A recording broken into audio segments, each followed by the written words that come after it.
နောက်တစ်ခါဓမ္မနိယာမဆိုတာလေးကိုမှတ်မယ်ဆိုရင်ဓမ္မနိယာမဆိုတာ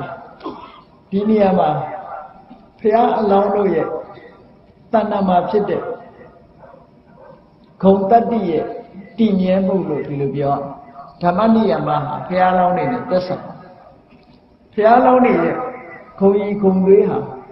အမှန်တမ်းခိုင်မြဲတယ်။ဘာခိုင်မြဲတာလဲဆိုရင်ဘုရားလောင်းဖွာလို့ရှိရင်စัจ java လာ1000ငလျင်လှုပ်တယ်။ဓမ္မစကြာဟောတဲ့အခါမှာငလျင်လှုပ်တယ်ဆိုတာတွေက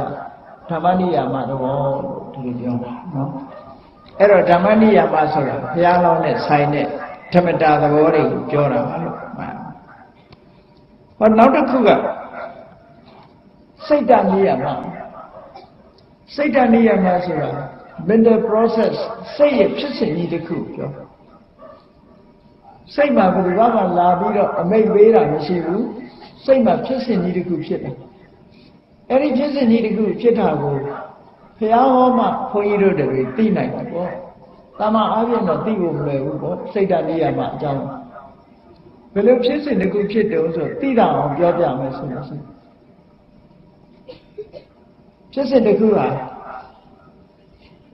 တာမန်လူတွေမှာဖြစ်တဲ့ဖြစ်စဉ်တစ်ခုလိုပဲစိတ်ရဲ့ဖြစ်စဉ်တစ်ခုကလည်းအစဉ်ဆက်နဲ့သွားတယ်။ကဲဥပမာနားလည်အောင်ပြောမယ်ဆိုလို့ရှိရင်ကိုယ်အိမ်မှာတကားပိတ်ပြီးတော့အိမ်ထဲနေတယ်ဆိုတော့အိမ်ကိုလားလဲတဲ့ပုဂ္ဂိုလ်တယောက်ကအိမ်ကိုလားလဲတာတကားပိတ်ထားတာတွေ့ရင်လူရှိမှန်းသိလို့ရှိရင်မလုပ်လားတကားကိုမခောက်ဘူးလားခောက်တယ်ခောက်တဲ့အခါမှာအတန်ကြားတော့တကားကိုလာမဖွင့်ဘူးလားဖွင့်တယ်အဲ့လိုဖွင့်လိုက်တဲ့အခါမှာမမြင်ရဘူးလားအေးမြင်တဲ့အခါမှာလာပါမခေါ်ဘူးလားခေါ်တယ်နော်ခေါ်ပြီးတဲ့အခါမှာဘာကိစ္စလာတာရုံးဆိုတာကိုမသိရဘူးလားဩနောက်ပြီးတော့သူလာရင်ကိစ္စကိုသိပြီးတော့သူနဲ့ပြောစရာရှိတာတွေပြောတယ်လုပ်စရာတွေရှိတာလုပ်တယ်အဲ့ဒီလားလေတဲ့လူတယောက်ကပြန်သွားတယ်သူပြန်သွားတဲ့အခါတကားပြန်ပိတ်လိုက်တယ်ဒါဖြစ်စဉ်တစ်ခုအဲ့ဒါကို process လို့ခေါ်တယ်အဲ့ဒီဖြစ်စဉ်လိုပဲစိတ်မှလည်းပဲတူတူပဲဒီဖြစ်စဉ်တိုင်းကဲမျက်စိလေးကိုဖွင့်လိုက်တဲ့အခါမှာကိုယ်မျက်စိကိုဖွင့်ကြည့်လို့ကိုယ်ရှိမှပန်းပင်တစ်ပင်ရှိတယ်ဆိုလို့ရှိရင်ဖွင့်ကြည့်လိုက်တဲ့အခါမှာအဲ့ဒီပန်းပင်ကပွင့်နေတဲ့ပန်းပွင့်လေးတွေမမြင်ရဘူးလားအေးပန်းပွင့်လေးကမျက်စိဆိုတဲ့တကားကိုလာခောက်တာနဲ့တူတူပဲအဲ့ဒါ process တစ်ခုဖြစ်စဉ်လေးတစ်ခုလာဖွင့်ပေးလိုက်လာပြီးတော့ခောက်လိုက်တယ်လို့သက္ကုပ္ပတာရကိုလာပြီးတော့ထိလိုက်တဲ့အခါမှာပွင့်သွားတာအဲ့တော့ပွင့်သွားတဲ့အခါမှာတကားဖွင့်တယ်ဆိုတာဘာနဲ့တူတော့ဆိုရင်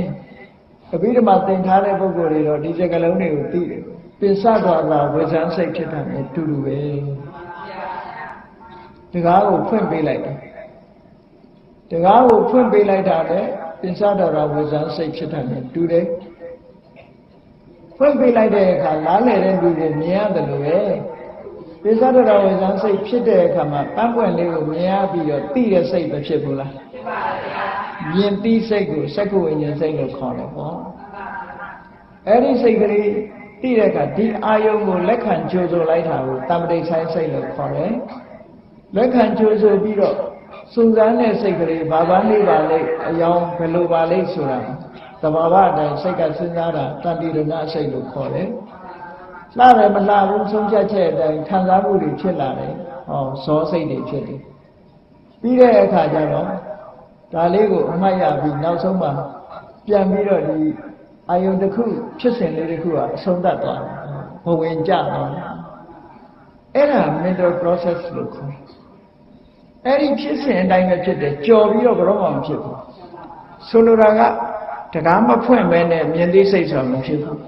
ပိဿဒရဝေဇန်စိတ်မဖြစ်ပဲနဲ့သက္ကဝိညာဉ်စိတ်မဖြစ်ဘူးသက္ကဝိညာဉ်စိတ်မဖြစ်ပဲနဲ့တမ္ပတိဆိုင်မဖြစ်ဘူးတမ္ပတိဆိုင်မဖြစ်ပဲနဲ့တန်တိရဏမဖြစ်ဘူးတန်တိရဏမဖြစ်ပဲနဲ့ဘုဒ္ဓောဆိုတာမဖြစ်ဘူးဘုဒ္ဓောမဖြစ်ပဲနဲ့ဇောဆိုတာမဖြစ်ဘူးဟောဇောမဖြစ်ပဲနဲ့တရားယုံဆိုတာမလာဘူးဟောဖြစ်စဉ်လေးအဲ့ဒီဖြစ်စဉ်ရှိတယ်အဲ့ဒီဖြစ်စဉ်ဟာ ဘယ်သူကနေပြီးတော့အမိတ်ပေးနေတာလဲနံပါတ်1ကပစ္စဒဝဇံလာခဲ့ပြီးရင်စက္ကဝိညာဉ်လာရမယ်ပြီးတော့တန်တိရတံပတိဆိုင်လာရမယ်တန်တိရဏလာရမယ်လို့ဘယ်သူကအမိတ်ပေးနေတာရှိတော့ဘယ်သူမှအမိတ်ပေးနေတာမရှိဘူးလောက်တဲ့ပုဂ္ဂိုလ်လည်းမရှိဘူးသူ့တဘာဝအားလျော်စွာဖြစ်နေတဲ့စိတ်တွေရဲ့ဖြစ်စဉ်နိယမသဘောတရားပဲလို့အဲ့ဒါပြောတာကိုစိတ်တနိယမလို့ခေါ်နော်စိတ်တနိယမသဘောအရာအခုလိုဖြစ်တာ